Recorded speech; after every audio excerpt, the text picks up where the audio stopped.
Parâmetro na ADPF. O parágrafo 2º do artigo 102 da Constituição Federal se refere a preceito fundamental decorrente desta Constituição. Por esta razão, na ADPF, somente pode ser parâmetro de controle o preceito fundamental. A Lei 9.882, de 99, não definiu o que seja preceito fundamental.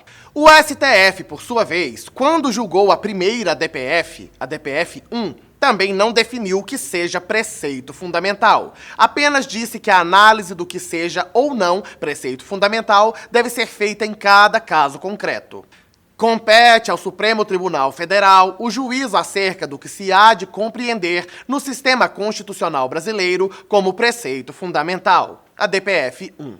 Para Daniel Sarmento, preceitos fundamentais são normas mais relevantes do que outras, que desfrutam de primazia na ordem de valores que se esteia o direito positivo. Para ele, entre os preceitos fundamentais estão os direitos fundamentais, as demais cláusulas pétreas inscritas no artigo 60, parágrafo 4º da Constituição da República, bem como os princípios fundamentais da República previstos no artigo 1º ao 5º da Lex Mater.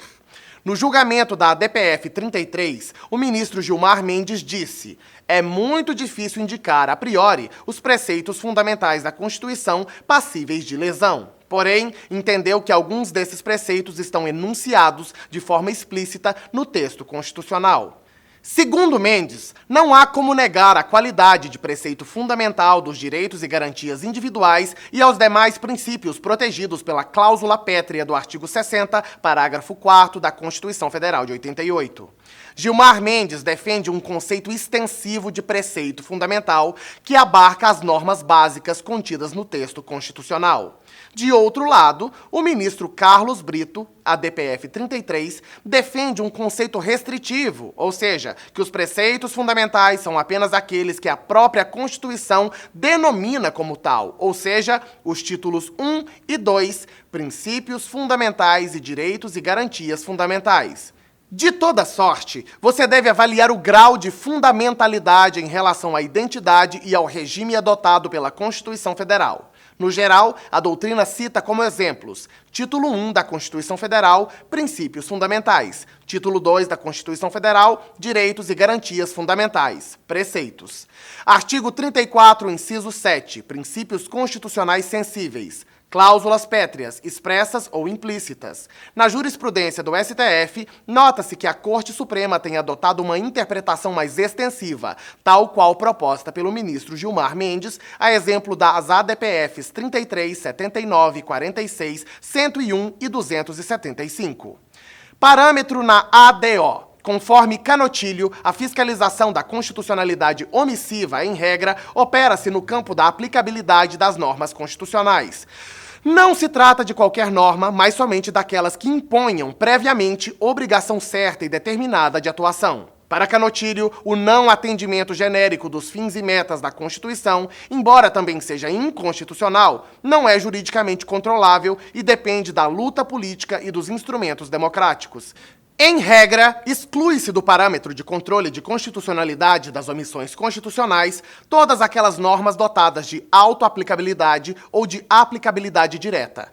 Assim, por exemplo, o STF não conheceu de ação de inconstitucionalidade por omissão por ter como parâmetro de controle dispositivo autoaplicável, ADI 297 e ADI 480. Nesse sentido, tomando-se por base a classificação de José Afonso da Silva, só podem ser parâmetro da ADO normas constitucionais de eficácia limitada, aplicabilidade indireta, imediata e reduzida, ou seja, aquelas normas constitucionais que não produzem, com a simples entrada em vigor da Constituição, todos os seus efeitos essenciais e, por isso, dependem da intermediação do legislador ordinário para produzir todos os efeitos. Ou seja, são parâmetros da ADO normas constitucionais de eficácia limitada que imponham previamente uma obrigação certa e determinada de atuação. Obrigações permanentes e concretas. Atenção aqui para a exceção, hein? Examinador adora essas coisas. As omissões inconstitucionais relativas, violação da isonomia.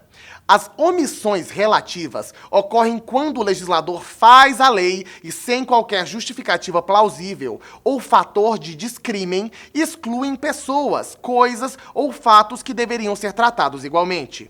Com efeito, o parâmetro de controle de uma omissão relativa sempre será uma norma constitucional ligada ao princípio da isonomia. Isso significa dizer que o parâmetro de controle das omissões relativas deve ser composto por normas constitucionais impositivas dotadas de aplicabilidade direta, já que o que se busca é a extensão ou a exclusão de benefício incompatível com o princípio da isonomia, assunto que o professor incluiu em outra aula. Tudo bem? Não dorme no ponto não, que tem mais. Próximo tema.